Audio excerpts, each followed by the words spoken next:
जय माता की। आप सभी का हमारे YouTube चैनल जय माता की एक प्रार्थना में हार्दिक अभिनंदन है।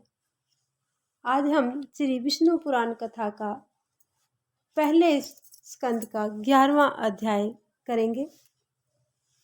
11वें अध्याय में ध्रुव का वन में गमन और मरीचि आदि ऋषियों से भेंट होने के बारे में वर्णन किया गया है।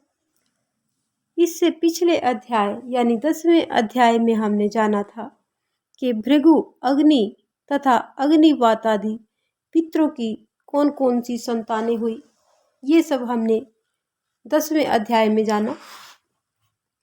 आज के 11वें अध्याय को शुरू करने से पहले यदि आप हमारे चैनल पर अभी भी नए आए हैं तो कृपा करके चैनल को सब्सक्राइब कर लीजिए और घंटी जैसे दिखने वाले बटन को भी दबा लीजिए ताकि आने वाली नई वीडियो की नोटिफिकेशन आपको सबसे पहले और आसानी से मिल सके। तो शुरू करेंगे आज का अध्याय। अध्याय से पहले प्रभु का सुमिरन करेंगे। श्रीमन नारायण नारायण नारायण, भज मन नारायण नारायण नारायण, श्रीमन नारायण नारायण नारायण। जय श्री विष्णु महाराज की। 11वें अध्याय में श्री पराशर जी बोले कि हे मैत्रेय, मैंने तुम्हें स्वयंभू मनु के प्रियव्रत तथा उत्तानपाद नामक 2 शक्तिशाली और धर्मज्ञ पुत्र बताए थे। हे द्विज, उनमें से उत्तानपाद की पत्नी सुरुचि से उत्तम नामक पुत्र पैदा हुआ। उत्तानपाद अपने पुत्र उत्तम से बहुत ही स्नेह करता था और वह अपने पिता का बहुत ही लाडला था। उत्तानपाद सुरुचि को बहुत प्यार करता था।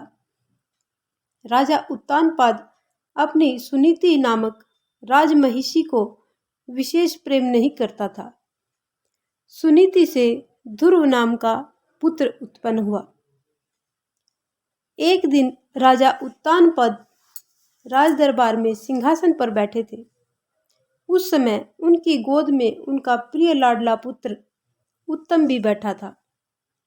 उसी समय ध्रुव भी वहां पर आ गया।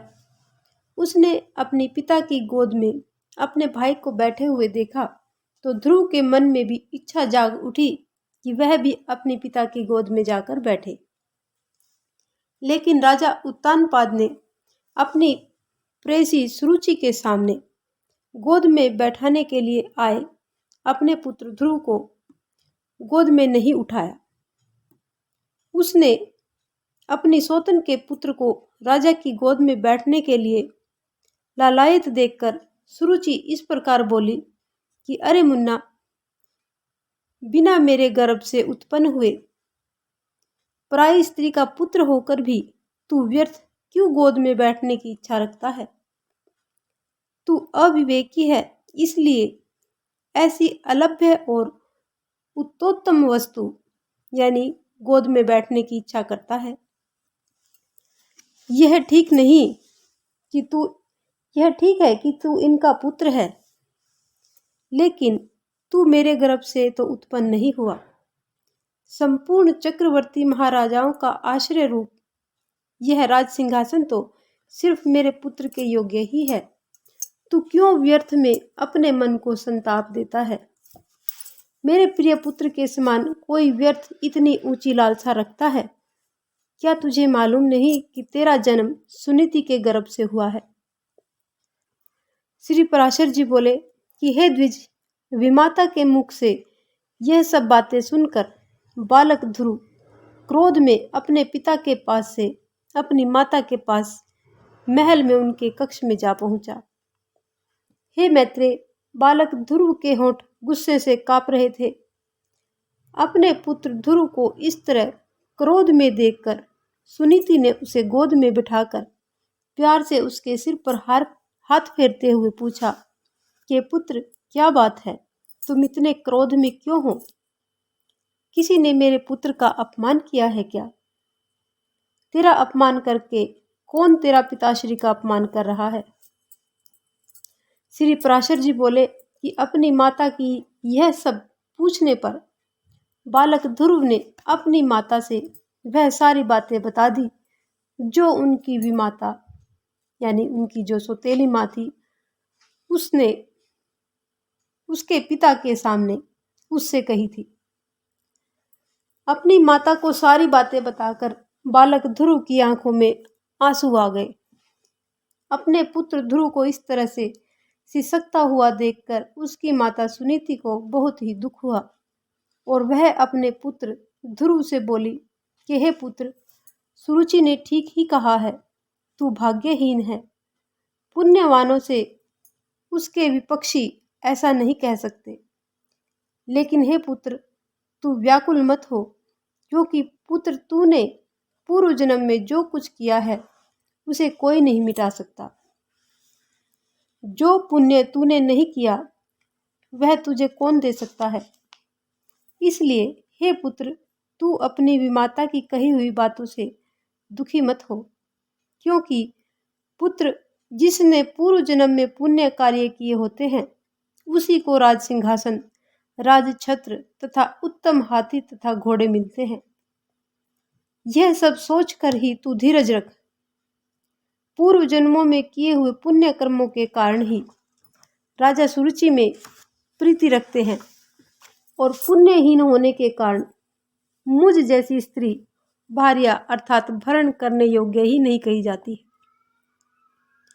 इसी तरह उसका पुत्र उत्तम भी बहुत ही पुण्य पुंज संपन्न है तथा तू मेरा पुत्र ध्रुव मेरी तरह ही अल्प पुण्यवान उत्पन्न हुआ है। हे पुत्र, तुम्हें तनिक भी दुखी नहीं होना चाहिए, क्योंकि जिस व्यक्ति को जितना मिलता है वह उतनी ही पूंजी में संतुष्ट रहता है। और पुत्र, यदि तुझे सुरुचि की कही हुई बातों से अत्यंत दुख हुआ है तो पुत्र, तुम सर्व फलदायक पुण्यों को संग्रह करने का प्रयास कर। तू सुशील, प्रेमी, पुण्यात्मा तथा समस्त प्राणियों का उपकार करने वाला उनका हितैषी बन, क्योंकि जैसे नीची भूमि की ओर लुढ़कता हुआ पानी स्वयं ही अपने आप पात्र में आ जाता है, वैसे ही सत्पात्र व्यक्ति के पास स्वतः ही संपूर्ण संपत्तियां आ जाती हैं। अपनी माता सुनीति की बात को सुनकर बालक ध्रुव बोला कि हे माता श्री, मेरे मन को शांत करने के लिए आपने जो ज्ञान की बातें मुझसे कही हैं वे दुर्वाक्यों से बिंधे हुए मेरे हृदय में जरा भी नहीं ठहरते। अतः मैं अब यही प्रयास करूंगा जिससे समस्त लोकों में सर्वश्रेष्ठ पद को मैं पा सकूं। राजा की प्रेमिका तो अवश्य सुरुचि ही है और मैंने उसकी कोख से जन्म भी नहीं लिया है। तथापि हे माता श्री, अपने गर्भ में बड़े हुए मेरे प्रभाव भी आप देखना। उत्तम जो मेरा भाई है, जिसको उसने अपने गर्भ से जन्म दिया है, पिता का दिया हुआ राज सिंहासन वही प्राप्त करे। प्रभु करे ऐसा ही हो। हे माता श्री, मैं तो अपने पुरुषार्थ से ही उस पद को पाने की इच्छा करता हूँ जो पिताश्री भी नहीं प्राप्त कर सके। इस पर श्री पराशर जी बोले कि अपनी माताश्री से यह सब कहकर ध्रुव महल से निकल पड़ा और फिर नगर से बाहर आकर उपवन में जा पहुंचा। ध्रुव ने वहां पहुंचकर देखा कि 7 मुनीश्वर कृष्ण मृगचर्म के बिछोने से युक्त आसनों पर बैठे हुए हैं। मृगचर्म यानी हिरण के चमड़े के बिछोने पर वो बैठे हुए हैं। बालक ध्रुव उन मुनीश्वरों के पास पहुंचा और सबको सिर झुकाकर हाथ जोड़कर प्रणाम करके बोला कि हे महात्मने, मैं सुनीति से उत्पन्न राजा उत्तानपाद का पुत्र हूँ। मैं आत्मग्लानि के कारण आपके पास यहाँ पर आया हूँ। महात्मा बोले कि हे राजकुमार, तुम अभी नादान बालक हो। अभी तो तुम सिर्फ 5 या 6 वर्ष के ही हो। अभी तेरे निर्वेद का कोई कारण नहीं दिखाई देता। अभी तुझे कोई चिंता भी नहीं है, क्योंकि पुत्र, अभी तेरे पिताश्री राजा उत्तानपाद जीवित हैं। बालक, तेरी कोई प्रिय वस्तु खो गई हो, तो हमें तो ऐसा भी नहीं लगता, तथा तेरे शरीर में कोई व्याधि भी नहीं दिखाई देती। फिर तेरी ग्लानि का कारण क्या है? श्री पराशर जी आगे बोले कि फिर बालक ध्रुव ने उन मुनीश्वरों को वह सब बातें बताई जो सुरुचि ने उससे कही थी। बालक ध्रुव की बात को सुनकर मुनीश्वर आपस में बातें करने लगे कि अहो, शास्त्र तेज कितना प्रबल है, जिसके बालक में भी इतनी अक्षमा है कि अपने विमाता का कथन उसके मन से दूर नहीं हो पाता है। हे वीर बालक, इस दुख के कारण तुझे जो कुछ भी करने का निश्चय किया है वह हम लोगों से बता दो।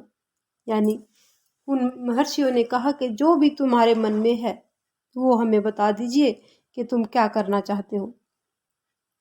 इस पर बालक ध्रुव बोला कि महात्मा, न तो मुझे धन पाने की लालसा है और ना ही राज्य की। मैं तो सिर्फ एकमात्र उसी स्थान को चाहता हूँ जो पहले किसी ने भी नहीं भोगा हो। हे मुनि श्रेष्ठ, आपकी मुझ पर अति कृपा होगी कि आप मुझे यह बता दें कि किस कार्य को करने से मुझे सबसे अग्रगण्य यानी सबसे ऊपरी स्थान मिल सकता है। मैं आपसे यही सहायता चाहता हूँ।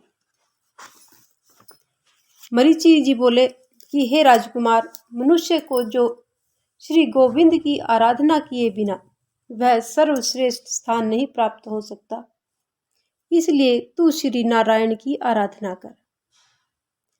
इस पर अत्रि जी बोले कि हे राजकुमार, मैं तुम्हें सत्य बताता हूँ जो परा प्रकृति आदि से भी परे है। वे परम पुरुष जनार्दन जिससे संतुष्ट होते हैं उसी को वह अक्षय पद मिलता है। श्री अंगिरा जी बोले, यदि तू सबसे अग्रगण्य स्थान पर आना चाहता है तो तू उसी गोविंद की आराधना कर। पुलसत्य जी बोले कि जो पर ब्रह्मा, पर धाम तथा परम स्वरूप है, उस श्री हरि को सच्चे मन से आराधना करने से मनुष्य अति दुर्लभ मोक्ष को प्राप्त कर लेता है। पुलर मुनि बोले कि हे सुब्रत, जिन जगतपति प्रभु श्री हरि विष्णु जी की आराधना से इंद्र ने अपना इंद्र पद पाया था, तू उन्हीं यज्ञपति प्रभु श्री हरि विष्णु जी की आराधना कर। श्री क्रतु जी ऋषि बोले, जो परम पुरुष यज्ञ और योगेश्वर हैं, उन जनार्दन के संतुष्ट होने पर ऐसी कौन सी दुर्लभ वस्तु है जो प्राप्त नहीं की जा सकती। श्री वशिष्ठ जी आगे बोले कि हे वत्स, प्रभु श्री हरि नारायण की सच्चे मन से आराधना करने से तू जो कुछ अपने मन से चाहेगा वह तू अवश्य ही प्राप्त कर लेगा।